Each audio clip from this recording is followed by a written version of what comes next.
اسلام فطرت کے عین مطابق دین ہے۔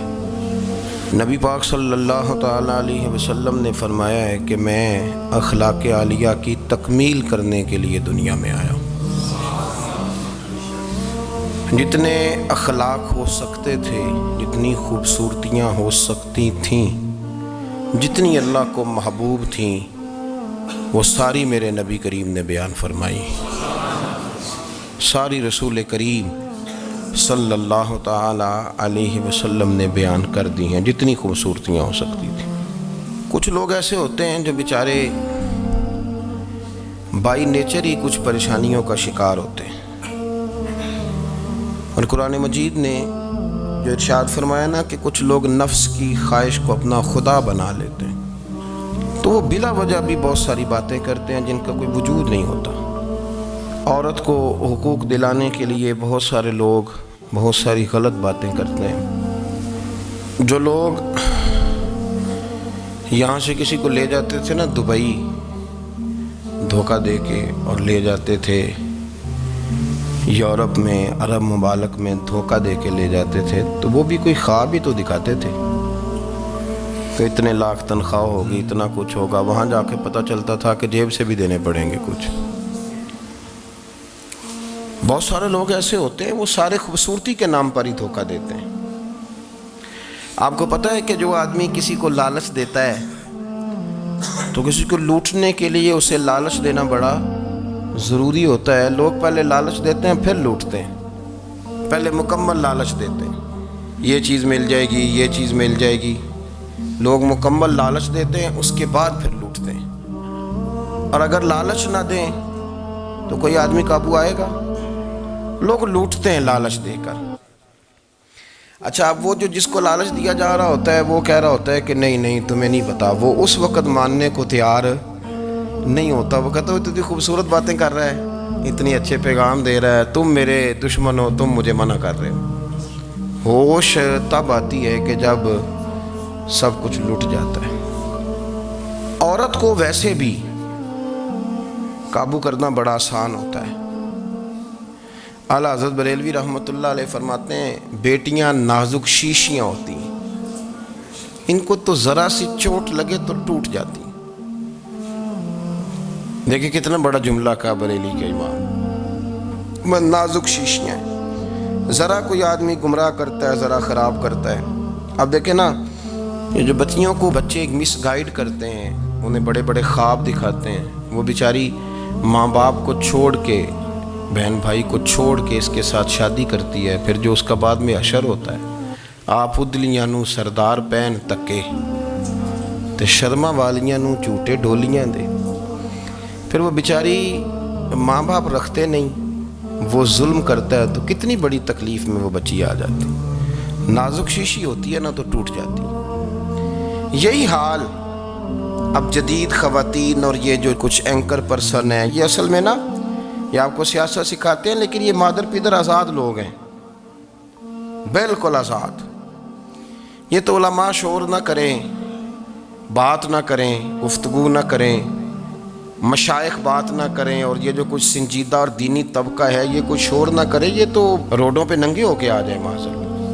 خوفناک نظریہ رکھتے ہیں یہ لوگ۔ عورت کو کہتے ہیں تیرے حقوق ہم تجھے لے کے دیں گے۔ مثلاً وہ کون سا حق ہے جو تم نے لے کے دینا ہے؟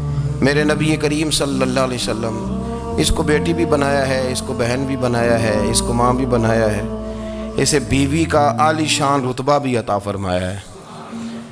اور چونکہ بیٹی کا بھی حق بڑا بیان کیا جاتا ہے، بہن کا بھی، ماں کا بھی، اور بیوی کے معاملے میں لوگ سمجھتے ہیں کہ زیادہ بات نہیں کرنی چاہیے، شاید مسئلہ خراب ہو جائے۔ حالانکہ نبی پاک صلی اللہ تعالیٰ علیہ وسلم نے بیوی کے بارے میں پتہ کیا فرمایا؟ فرمایا جب تم نکاح کر لیتے ہو تو اپنا ایمان محفوظ کر لیتے ہو۔ اب میں اس کی شرح نہیں کرتا، اب خود کر لیجئے گا کہ وہ ایک ایسی شخصیت ہوتی ہے کہ جس کی موجودگی میں آپ کا ایمان محفوظ ہے۔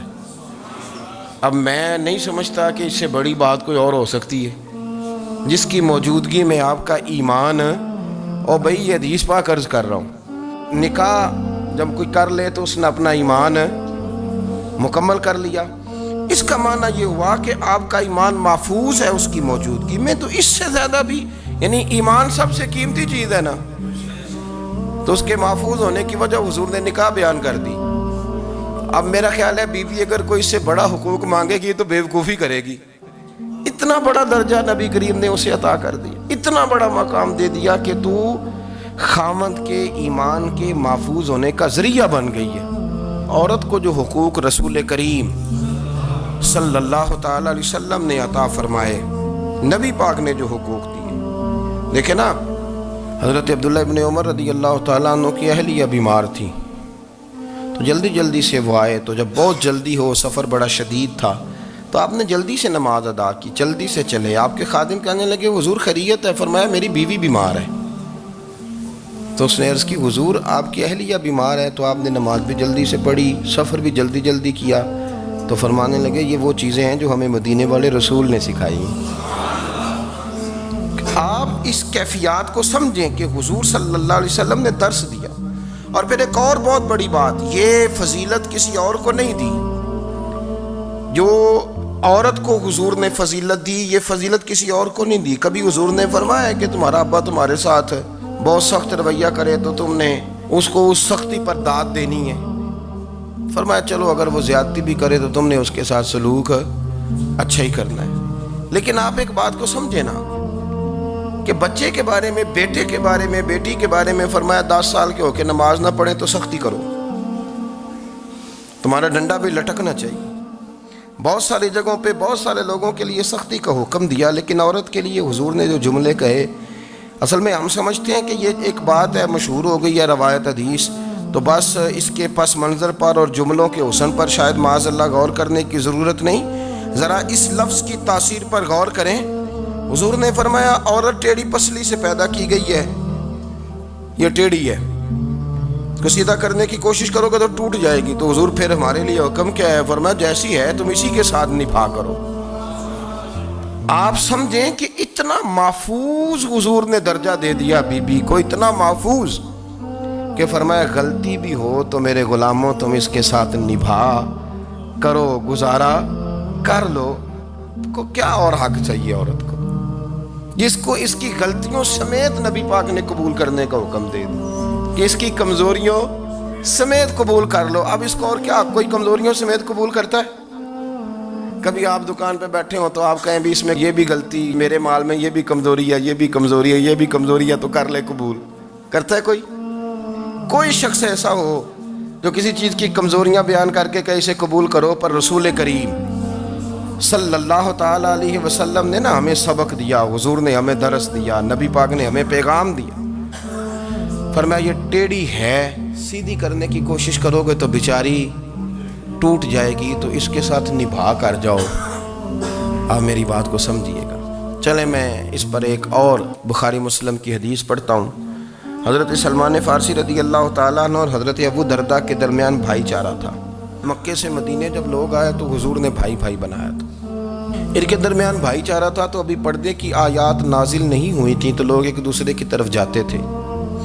حضرت سلمان فارسی رضی اللہ تعالیٰ عنہ حضرت ابو درداء رضی اللہ تعالیٰ عنہ کے گھر میں تشریف لے گئے تو دیکھا کہ ان کی بیوی بڑی غمگین بیٹھی ہیں۔ تو ہم نے فرمایا بہن کیا ہوا؟ تو کہنے لگی تمہارے بھائی کو دلچسپی کوئی نہیں رہی، ہر روز روزہ رکھ لیتا ہے اور ساری ساری رات نفل پڑھتا ہے۔ حضرت سلمان فارسی کہنے لگے ٹھیک ہے کر لیتے ہیں بندوبست۔ نماز دین ہے کہ نہیں؟ دین ہے نا یہ چیزیں۔ لیکن حضرت سلمان فارسی جناب ابو درداء سے کہنے لگے آج میں نے تیرے گھر میں رہنا رات کو، کیونکہ وہ تو ساری رات نماز پڑھتے تھے، نفل پڑھتے تھے۔ انہوں نے کہا ٹھیک ہے، ایک بستر لا کے بچھا دیا حضرت سلمان فارسی کے لیے۔ سلمان فارسی فرمانے لگے دوسرا بھی لا۔ کہا وہ کیا کرنا ہے؟ فرمانے لگے تو نے بھی سونا ہے، میں نے بھی سونا ہے، تو نے بھی سونا ہے، عشاء پڑھیں گے اور پھر دونوں سوئیں گے۔ کہا میں نے تو نماز پڑھنی ہے۔ فرمایا تہجد کے وقت اٹھ کے پڑھیں گے، اللہ کے رسول بھی رات آخری حصے میں جا کے نماز پڑھتے ہیں۔ ادھر ساتھ سلا لیا، وہ تھوڑی کو دیر سوئے، اب عادت تھی ساری رات اٹھنے کی، ذرا اٹھنے لگے بستر سے تو حضرت سلمان فارسی فرمایا چپ کر کے سو جا، وہ بڑی رات پڑی ہوئی، چپ کر کے سو جا۔ وہ لیٹ گئے، پھر اٹھنے لگے تو فرمایا سو جا چپ کر کے، بڑا ٹائم ہے۔ سحری کے وقت اٹھے، نفل پڑھے، ان کا ارادہ تھا روزہ رکھنے کا، تو فرمانے لگے کل رکھا تھا نا نفلی روزہ؟ جی رکھا تھا۔ پرسوں بھی رکھا تھا؟ ترسوں بھی رکھا تھا۔ فرمایا آج نہیں رکھنا، آج میں تیرا مہمان ہوں، سارا دن کٹھے مل کے روٹیاں کھائیں گے، آج نہیں روزہ رکھنا۔ سلا دیا۔ اب حضرت ابو دردہ رضی اللہ تعالیٰ عنہ کہہ تو کچھ نہ سکے، پر کہنے لگے سلمان تمہیں پتہ ہے تم کیا کر رہے ہو، نہ تم نے مجھے رات اٹھ کے زیادہ نفل پڑھنے دیے، سویرے روزہ نہیں رکھنے دیا۔ تو حضرت سلمان فارسی کہنے لگے کوئی لمبی بات تو نہیں نا، چلتے ہیں نا ابھی فجر میں مسجد نبوی میں، تو نبی پاک کو بتاتے ہیں سرکار دو عالم علیہ السلام کی خدمت میں تو اپنی بات کرنا، میں اپنی کروں گا، حضور نتیجے کا اعلان فرما دیں گے، بات طے ہو جائے گی۔ حاضر خدمت ہوئے، عرض کی یا رسول اللہ صلی اللہ تعالیٰ علیہ وسلم یہ ساری رات نفل پڑھتے ہیں، ہر روز روزہ رکھتے ہیں، ان کی اہلیہ غمگین بیٹھی ہیں، حکم فرمائیں۔ تو نبی پاک صلی اللہ علیہ وسلم نے فرمایا پھر ہوا کیا؟ یا رسول اللہ میں نے رات سلایا ہے، سحری میں اٹھایا ہے، سویرے روزہ نہیں رکھنے دیا۔ نبی پاک نے فرمایا سلمان فارسی نے ٹھیک کیا، سلمان فارسی نے ٹھیک کیا۔ پھر حضور نے فرمایا، نبی کریم نے فرمایا ابو دردہ تیرے اوپر اگر اللہ کا حق ہے، اس کے رسول کا حق ہے، دین کا حق ہے، تو فرمایا تیری آنکھ کا بھی تیرے اوپر حق ہے، تیرے وجود کا بھی تیرے اوپر حق ہے۔ یہ حضور نے فرمایا تیرے بچوں کا بھی تیرے اوپر حق ہے، تیری بیوی کا بھی تیرے اوپر حق، اس حق کو بھی سمجھے۔ حقوق اللہ بھی ہیں، پر تیری آنکھ کا بھی تیرے اوپر، کیا مانا کہ تیری آنکھ سونا چاہتی ہے تو اسے سلا بھی، تیرے وجود کا بھی تیرے اوپر حق ہے، تو تیرا وجود آرام کرنا چاہتا ہے تو اسے آرام بھی کرا۔ اور پھر وہاں نبی پاک صلی اللہ علیہ وسلم نے فرمایا میں تم سب، سننا یہ لفظ حدیث کے، حضور نے اسی موقع پر فرمایا میں تم سب سے زیادہ اپنے رب کو جانتا ہوں اور میں تم سب سے بڑھ کر اپنے رب سے ڈرتا ہوں۔ حضور فرمانے لگے میں روزہ بھی رکھتا ہوں، افطار بھی کرتا ہوں، یعنی کبھی رکھتا ہوں اور کبھی نہیں رکھتا۔ فرمایا میں نفل بھی پڑھتا ہوں اور اپنی بیویوں کو وقت بھی دیتا ہوں۔ سرکار مسجد میں بھی آتے تھے، نواسوں کے ساتھ کھیلا بھی کرتے تھے، ان کے ساتھ پیار بھی کرتے تھے۔ تو اتنے بڑے حقوق حضور نے بیان فرمائے عورتوں کے کہ تمہاری بیوی کا بھی تمہارے اوپر۔ لو ایک حدیث بخاری کی اور یہاں بیان کر دیتا ہوں۔ ایک شخص نے آ کے عرض کی یا رسول اللہ صلی اللہ تعالیٰ علیہ وسلم جہاد کے لیے تیاری ہو گئی ہے، صفیں بن رہی ہیں، مجاہدین کی تیاری ہے، تو میرا بھی نام لکھ دیا گیا ہے مجاہدوں کی لسٹ میں، لیکن یا رسول اللہ صلی اللہ تعالیٰ علیہ وسلم میری بیوی نے حج کی تیاری کر لی ہے اور میرے دوستوں نے، صحابہ نے میرا نام مجاہدین کی لسٹ میں لکھ دیا، تو میرے لیے کیا حکم ہے؟ یہ بخاری مسلم ہے۔ تو نبی پاک صلی اللہ تعالیٰ علیہ وسلم نے فرمایا جہاد پہ کوئی اور چلا جائے گا تو بیوی کے ساتھ حج کرنے جا، اسے محرم کی ضرورت ہے، وہ تیرے بغیر کیسے جائے گی؟ مجاہدین کو تو اور مجاہد مل جائے گا، پر تو اپنی بیوی کے ساتھ جانا۔ نبی پاک صلی اللہ علیہ وسلم نے مرد کو محافظ بنایا ہے، عورت کو مرد کا قیدی نہیں بنایا، بلکہ عورت کو حفاظت عطا کی ہے اور مرد کو اس کا محافظ بنایا۔ اب بچیاں آزاد ہونا چاہتی ہیں، اور آزادی بھی وہ والی کہ جو بنیادی طور پر آزادی نہیں، فحاشی ہے۔ میں نے بہت پہلے کہا ہے کہ اسلام بیٹیوں کو قیمتی سمجھتا ہے۔ جس بندے کے پاس 20 تولے سونا ہو وہ چوک میں لے کے نہیں آتا، وہ قیمتی چیز ہے، اس نے چھپا کے رکھی ہوتی ہے۔ تو جو نبی پاک صلی اللہ علیہ وسلم کا کلمہ پڑھنے والے بیویاں، اسلام انہیں قیمتی سمجھتا ہے، کہتا ہے کہ تم قیمتی ہو لہذا گھر کے اندر رہو، تم باہر نہ آؤ۔ لیکن عورتیں ہیں کہ ان کو بلا وجہ لوگ خراب کر دیتے ہیں اور بلا وجہ وہ اس مغالطے کا شکار ہو جاتی ہیں۔ اب آگے بڑھتے ہیں۔ قرآن مجید نے سورہ نور کی آیت نمبر 30 میں کہا کہ کل للمؤمنین یغضوا من ابصارہم، فرمایا کہ اے محبوب علیہ السلام مومن مردوں سے کہہ دو کہ اپنی نظریں جھکا کے رکھیں، اپنی نظریں۔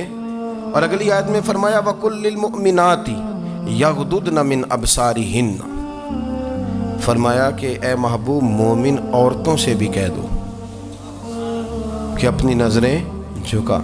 مرد بھی اپنی نظر جھکا کے رکھے گا عورت کی طرف، لیکن یہ ساری پابندی صرف مرد پر نہیں، عورت بھی غیر محرم کا چہرہ نہیں دیکھے گی، اس پر بھی اسی طرح نظر جھکانے کا حکم ہے، جس طرح کہ وہ ہر دکاندار کو بھائی جان کہہ کے گفتگو کرنے کی اس کو بھی اجازت نہیں ہے کہ وہ سمجھے کہ پابندی تو مرد نے کرنی تھی، میں نے تھوڑی کرنی تھی۔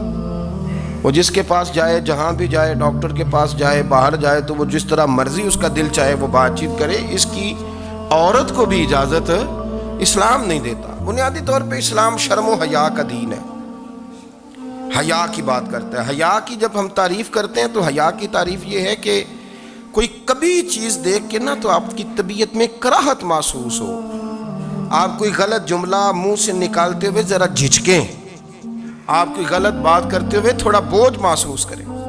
ہمارے ہاں تیزی سے فروغ پایا ہے بے حیائی نے، سنگیوں کی محفلیں، یاروں کی محفلیں، اس میں غلیظ گفتگو ہوتی ہے الا ماشاءاللہ۔ جن دوستوں کو بڑی پاک صاف گفتگو کرنی چاہیے، دوستی کا رشتہ بڑا مقدس رشتہ ہے، جو یہاں ایک دوسرے سے پیار کریں گے جنت میں بھی اکٹھے داخل کیے جائیں گے۔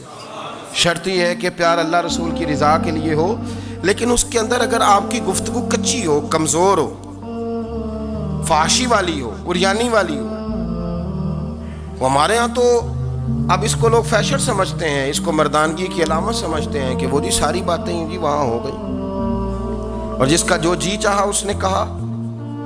آپ جب حیا کے دائرے میں ہوتے ہیں تو آپ خود بھی سکون محسوس کرتے ہیں۔ دیکھیں نا، آپ کو نیند سکون سے کہاں آتی ہے؟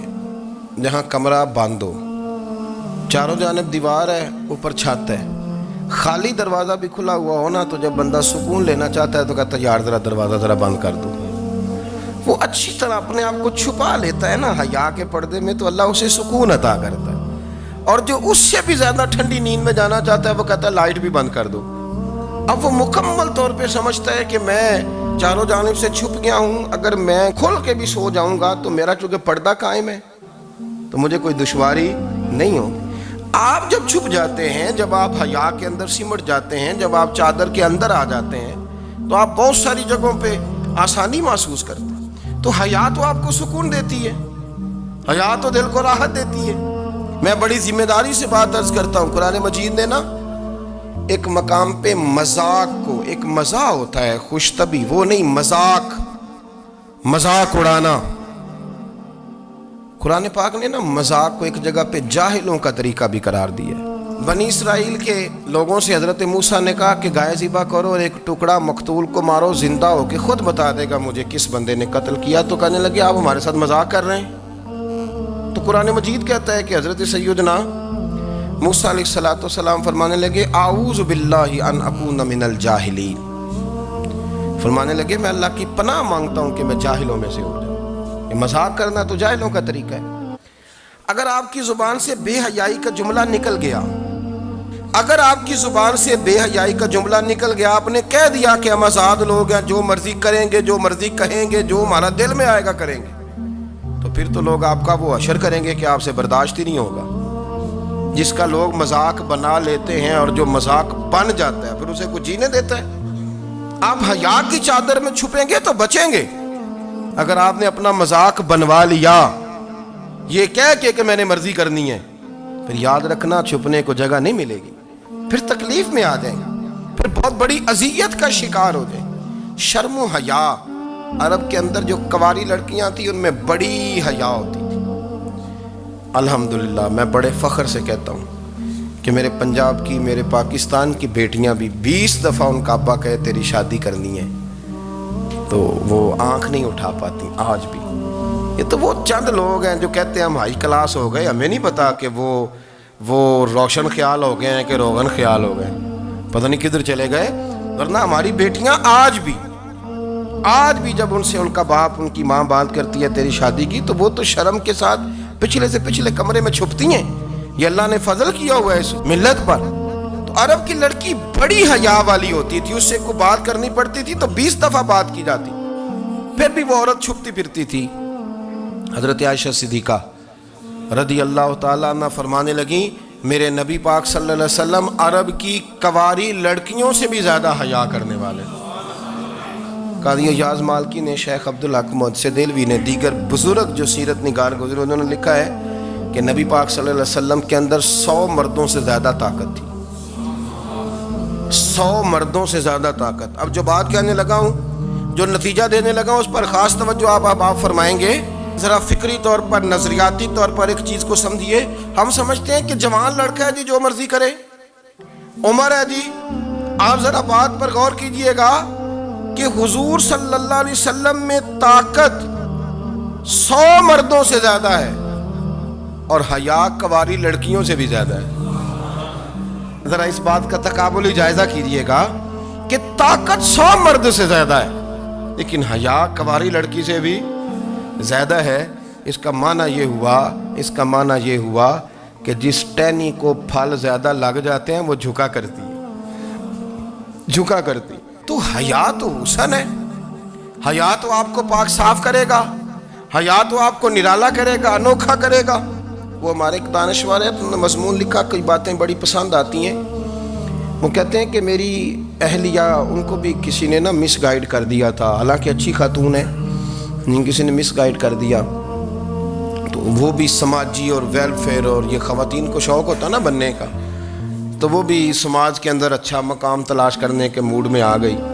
تو کہیں ایک دن جانا تھا تو بڑی بن سنور کے میرے ساتھ وہ گاڑی میں بیٹھ گئی۔ تو میں گاڑی میں، عورتوں کو یہ بھی مسئلہ ہوتا ہے نا کہ ہماری تعریف کرو، تو کئی دفعہ بعد مردوں بیچاروں کو جھوٹ بولنا پڑتا ہے، تو زبردستی کراتی ہیں نا جی۔ تو اس میں گنجائش بھی دی ہے شریعت نے گنجائش دی ہے کہ کبھی بیوی کو راضی کرنے کے لیے خلاف واقعہ بات کرنی پڑے تو کر لینی چاہیے، تو وہ کراتی بھی ہیں۔ 3 موقع پر خلاف واقعہ بات کرنے کی اجازت ہے، واقعے کے خلاف بھی آپ بات کر سکتے ہیں۔ جنگ کے موقع پر 2 لوگوں کو صلح کرانے کے لیے اور بیوی کو راضی کرنے کے لیے کر لیں کوئی ایسی بات، بے شک اپنی طبیعت پہ جبر کر کے کر لیں، گنجائش ہے، اجازت ہے۔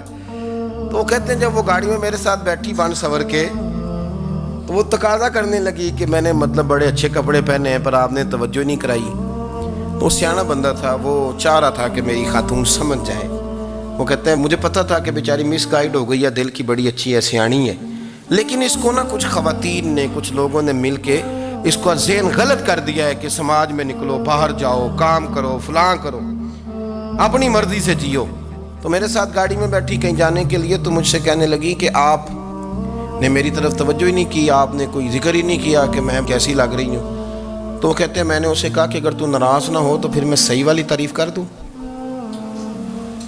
تو اس نے کہا کہ آپ کر دیں۔ تو کہتے ہیں میں نے درد سے اور خلوص سے اپنی بیوی سے کہا، خلوص کے ساتھ میں نے کہا میں تو روز گھر ہوتا ہوں، روز شام کو گھر ہوتا ہوں، اگر تو میرے لیے تیار ہوتی تو میں تیری تعریف کرتا، لیکن آج تو باہر جانے کے لیے تیار ہوئی، تو پھر ان سے تعریف کی امید رکھ جن کے لیے تو نے تیاری کی ہے۔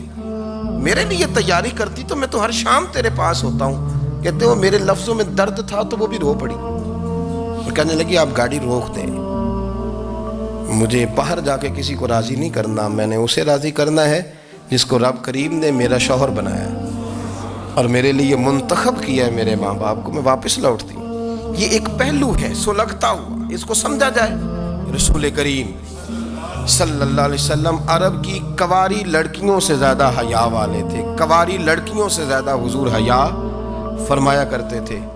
جب خانہ کعبہ کی مکہ شریف میں تعمیر ہو رہی تھی نا، اہل عرب اس کو تعمیر کر رہے تھے، تو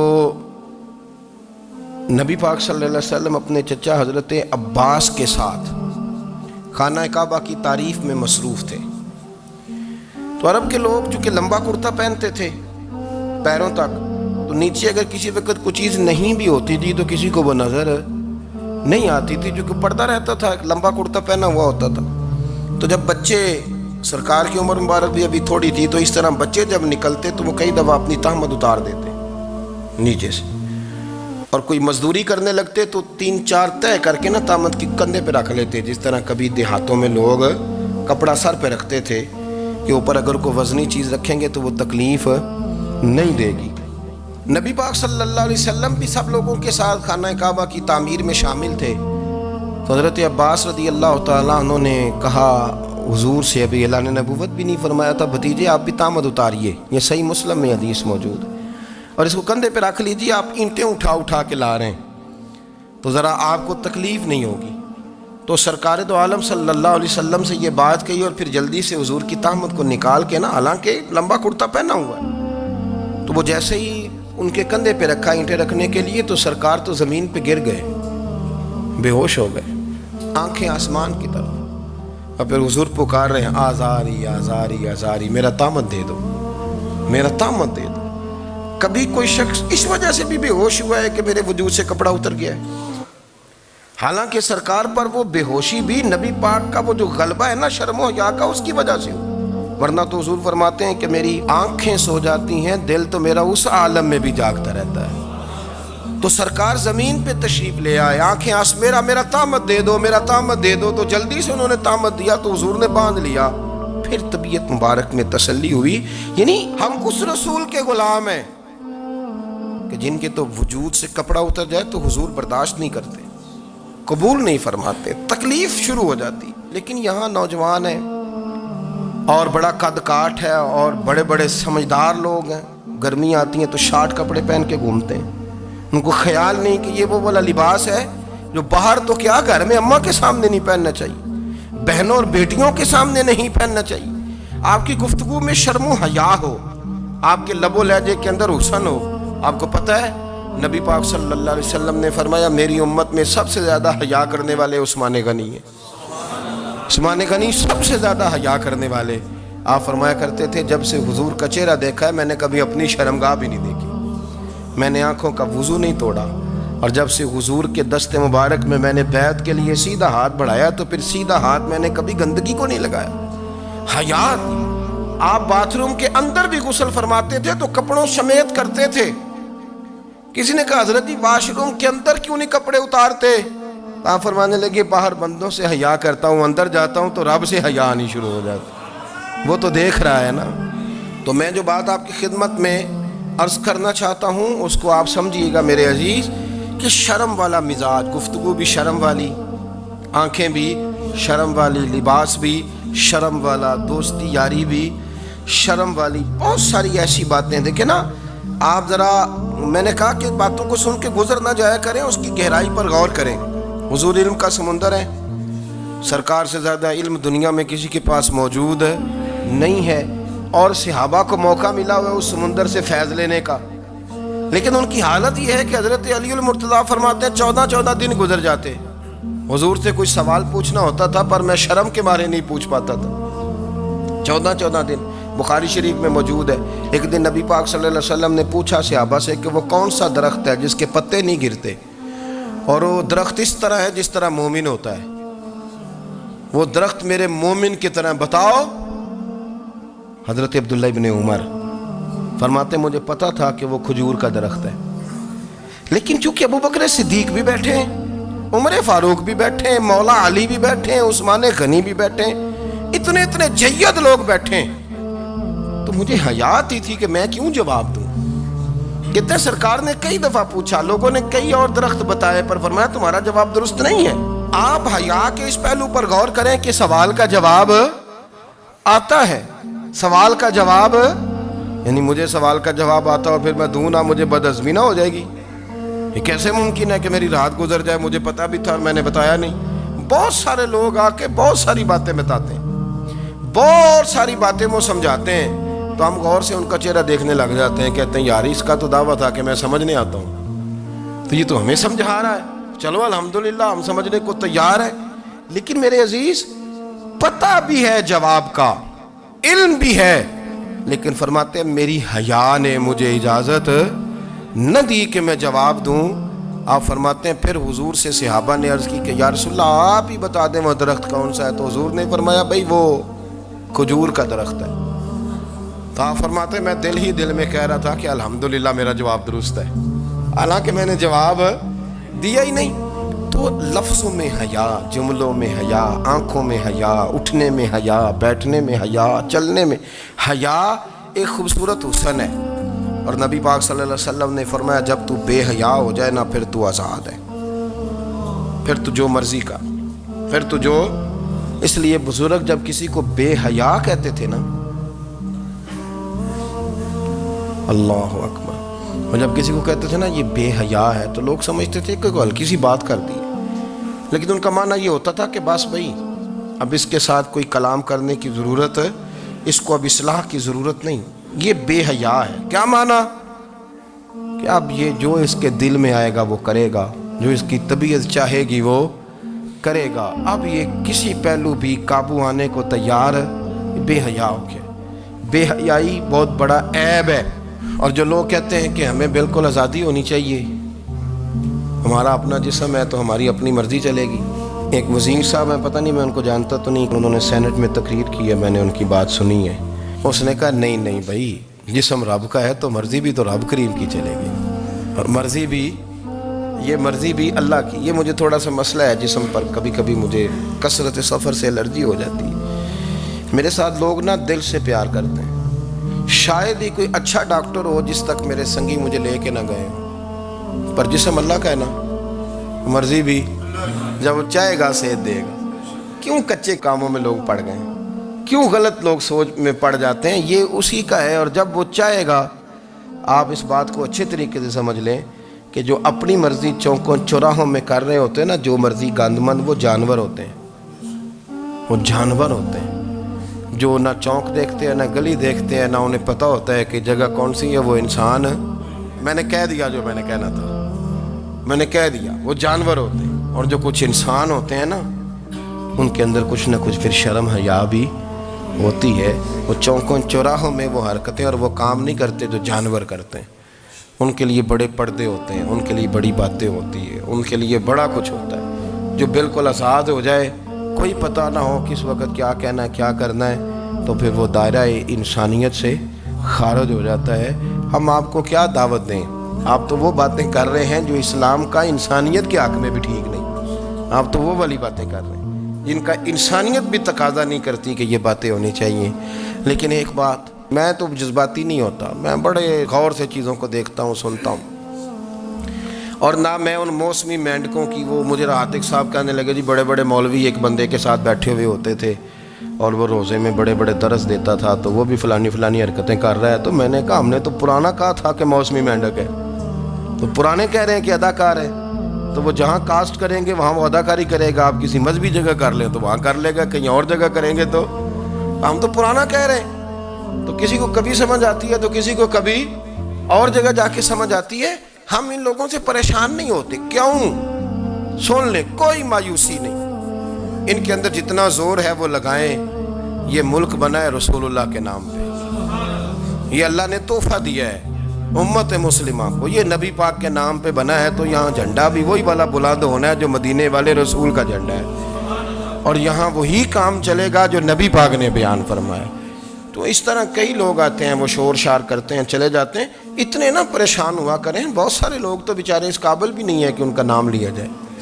مطلب اتنا ہم ان کو اہمیت دے دیں, ان کا ذکر کریں, ان کا نام لیں, ان کی بات کریں. وہ بیچارے اس قابل ہی نہیں ہے, مطلب سٹیٹس ہی نہیں ہے ہمارا. اتنے فارغ ہیں ہم کہ اب جو بندہ آئے گا کہانی چھیڑے گا تو ہم چھیڑ جائیں گے. اور بھائی اللہ کا فضل ہے الحمدللہ تعالی, لوگوں نے بڑا شور کیا, اور بڑے زمانے سے دنیا شور کر رہی ہے, پر اللہ کے گھر مسجدیں بھری ہوئی ہیں. مسجدیں بھری ہوئی ہیں. ہماری بیٹیاں پردے کرتی ہیں, پردے کو پسند کرتی ہیں, وہ حجاب میں رہتی ہیں, وہ سمجھتی ہیں کہ ہمارا اصل حسن کیا ہے.